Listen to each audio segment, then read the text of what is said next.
I have been associated with IPTA for past 8 years now, and IPTA is such a platform for Indian pulp and paper industry and for the world also to show the value of the paper products we create in India, we manufacture here.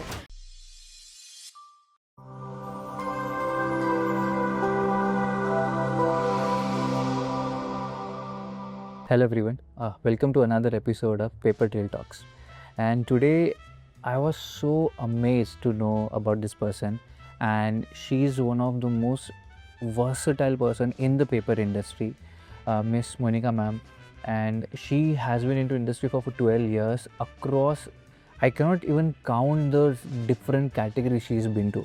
So before I start over this, I would just like to make sure that if you're going to watch this one, please make sure that you tighten up your seat. This is going to be one of the roller coaster podcasts of paper industry. So ma'am, as we are just starting off, so I would like you to give short introduction of yourself to the industry, and then we'll dive directly to the podcast. Sure. Thank you, Vivek, for this amazing introduction. Hi everyone, this is Monika. I have been in pulp and paper industry for past 10 to 12 years, and I have worked with the manufacturing unit, chemicals unit and fillers unit as well. So I have got chance to learn a lot about manufacturing processes and end product. Currently I have started my own company called Mokuit. Moku means wood, which represent purity, strength and sustainability, where I'm promoting sustainable products which are made up of bagasse fiber, which is agriculture fiber.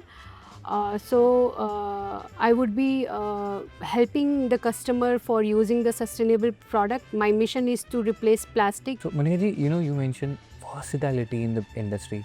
Can you help me with, you started into the paper industry, also paper industry being one of industry where few women are able to crack it down in the industry, and how you were one of the most amazing persons to be able to do that while making sure working the different parts of the industry.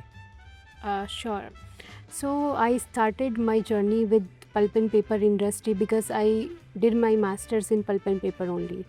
So I got placed in one of the first newsprint manufacturing mill, Nepal Limited, where I learned about how to make paper. What are the challenges comes when we are making paper, what are the additives we are using, right, and what are the final products we are facing challenges to make and how it is coming. Right. So this is how I started my journey with working with different type of departments like R&D, projects and machine. I used to go in the shift also. Yeah. I used to attend A shift, B shift and C shift in paper machine, right? Right. It was very challenging, being a girl, and in paper industry you must have seen there are very limited girls, right? When I was giving the interview for the company also, I asked them question like, you are coming to take us but you are only selecting boys, Right. why you are not selecting the girls? So there Brigadier S.K. Mutreja was there, so he was saying that because we face girls join paper industry and they find it very tough to work in the shift, and then they just resign. So ma'am, various roles across 12 years, and today you are an entrepreneur. So help me understand, how was your journey been over there, where working for a company and starting your own company in the same industry, how the journey has been?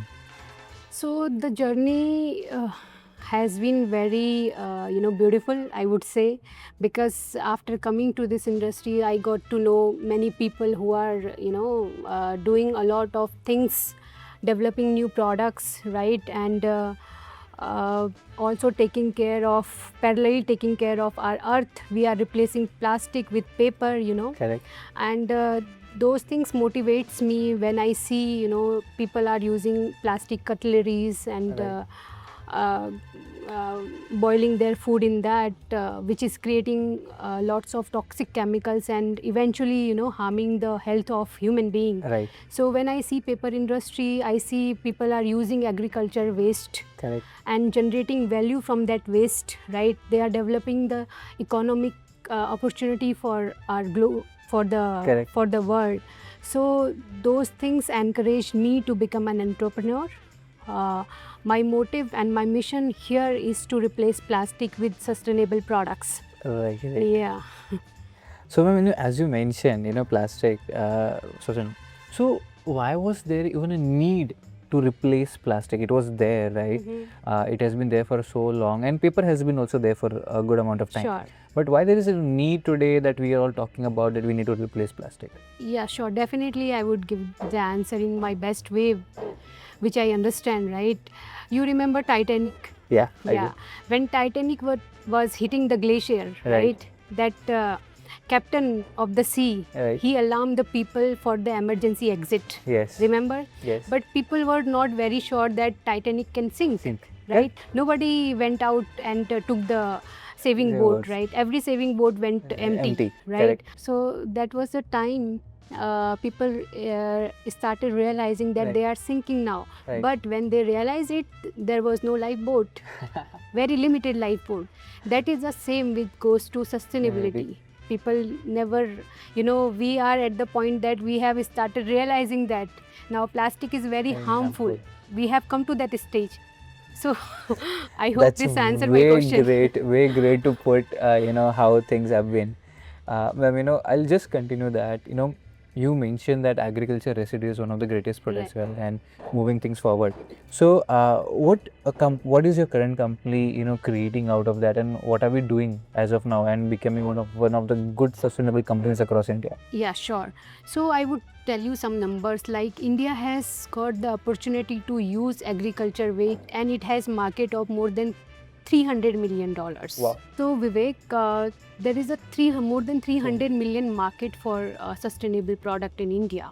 So every year we burn wheat straw, we burn rice straw. We are just emitting pollution to our environment, Right. But just imagine the future where we will use these agriculture residue, bagasse, hemp, and rice straw, wheat straw to create some valuable products for Right. the human being and not impacting our environment, right? So that is the my mission. Right. And I think sustainability is not only about doing less harm, it's more about creating more value, so that it will also generate the income for farmers, and it will also help to support truly Correct. circular economy for India. How long you have been part of IPTA, and what do you feel the IPTA has created the impact on the paper industry and also on you? I have been associated with IPTA for past 8 years now, and IPTA is such a platform for Indian pulp and paper industry, and for the world also, to show the value of the paper products we create in India, we manufacture here. And they also parallelly give us chance to speak about different kind of manufacturing processes, different kind of additives we are using in pulp and paper industry. They also give us chance to speak about them also. Right. And it is very value addition for all of us. We have the platform like IPTA, where young generation is also coming. They are giving such a a great opportunity for young generations also to speak about, like you can see me also, right? They have given the opportunity for me to speak about, and they are also generating a very true impact in positive way for all the Indian manufacturer and all the customers. Thank you so much, Monika ji. You were such a great person to put, I'll never forget anyone that putting a paper directly to Titanic. This is the key away I'm taking from this podcast. So, ma'am, before we wind up this conclude, I would really thank you for giving your time and making our viewers watch and understand how women are really creating impact in the paper industry. Thank you so much, Vivek. Thanks for having me here.